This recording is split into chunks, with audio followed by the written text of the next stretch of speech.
क्या वो जिंदा हो गए हैं? जी हाँ, कैसे? मौत उन्हें रोक न पाई तो फिर उन्हें मरना क्यों पड़ा? ताकि मौत पे फतह पाएं।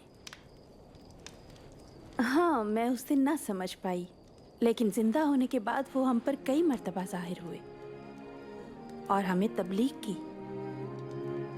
हजरत ईसा अल मसीह की आमद से सैकड़ों साल पहले अंबिया ने पेशन गोइयां की कि मसीह मऊद आकर दुख उठाएंगे।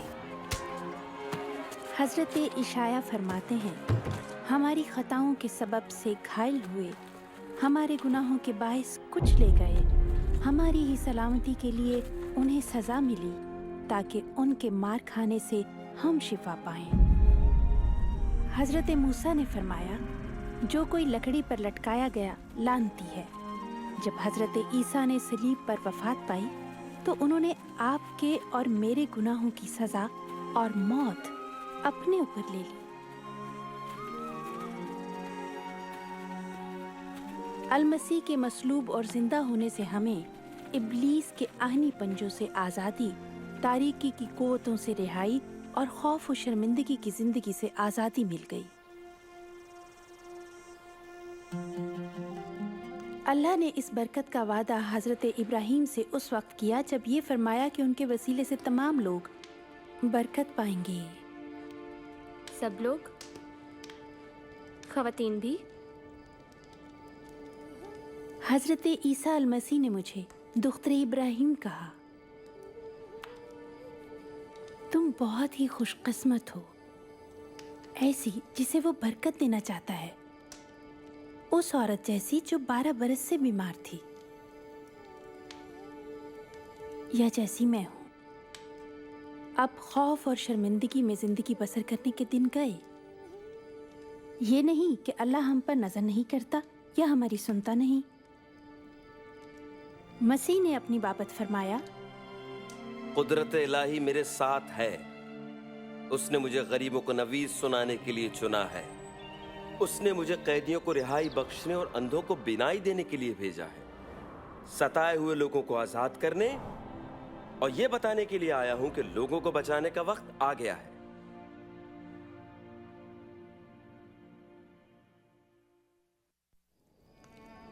हजरत ईसा अल मसीह ने ऐसी औरतों पर भी तरस खाया जिनको नापाक समझा जाता था और उन्हें शिफा बख्शी।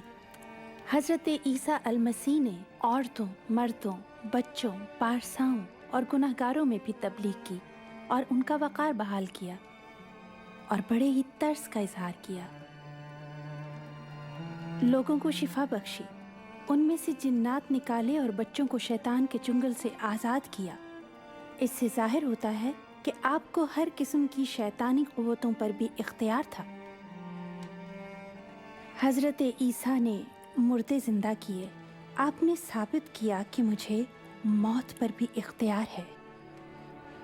अगरचे शैतान का ये ख्याल था कि जब ईसा को मसलूब कर दिया गया है तो फतह मेरी है, ताहम आपने मुर्दों में से जी उठकर शैतान की सारी कुव्वतों और मौत पर फतह पाई। फिर तो वो अल मसीह थे। अल्लाह की तरफ से भेजा हुआ मसीहा ही ऐसे मौजज़ाना काम कर सकता था जो हजरत ईसा ने किए।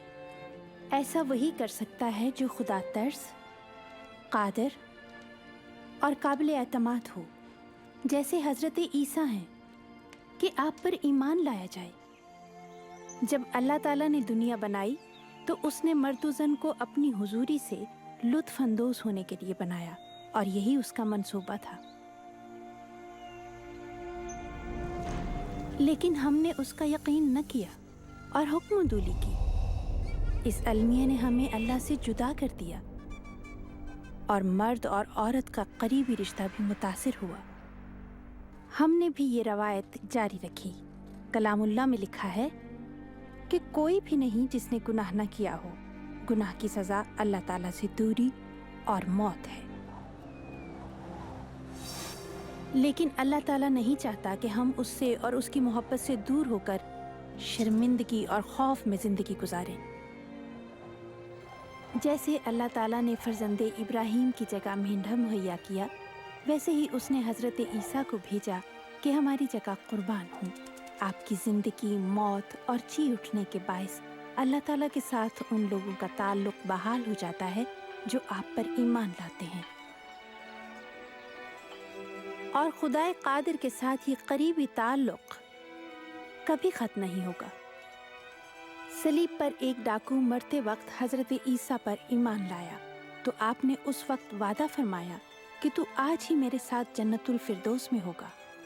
जो लोग हजरत ईसा पर ईमान लाते हैं वो अबदी सजा से बचकर कुर्ब खुदावंदी में जिंदगी गुजारेंगे। कैसे? बजरिया ईमान उनकी पैरवी करने से। मुझे कैसे कबूल करेंगे? उन्होंने शरफ बख्शा। मैं कैसे जानूं? ईमान लाओ, उनसे मांगो, उनसे बात करो।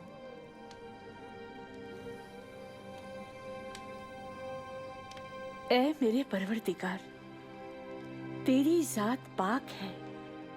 शुक्र है कि तू मुझसे प्यार करता है। मैं गुनाहगार हूँ।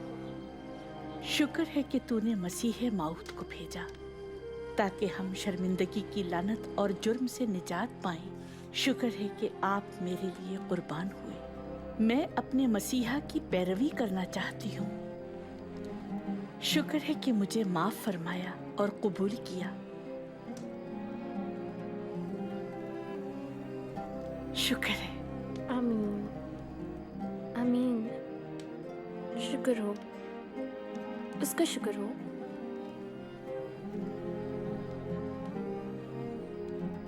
अलमसीह ने फरमाया, मेरी भेड़ी मेरी आवाज सुनती हैं, मैं उन्हें जानता हूँ, वो मेरे पीछे चलती हैं। वो तुम्हें जानते हैं और तुमसे प्यार करते हैं। ये अटूट रिश्ते का आगाज है। जब हम बेहतर जानें, भरोसा करें, तो रिश्ता और मजबूत होगा। कलामुल्लाह पर अमल करने से।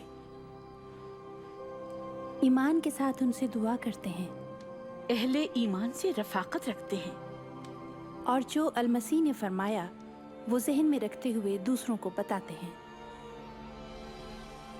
तुम पर खुदा की बरकतें। आसमान और जमीन का कुल इक़्तिदार मुझे दिया गया है। जाओ और सब कौमों में तबलीग करो, उन्हें परवरदिगार के मेरे और कुदरत इलाही के वसीले रंग इलाही में गौता दे के रंग दो। उन्हें तालीम दो उन बातों की जिनका मैंने तुम्हें हुक्म दिया, और देखो मैं दुनिया के आखिर तक तुम्हारे साथ रहूं।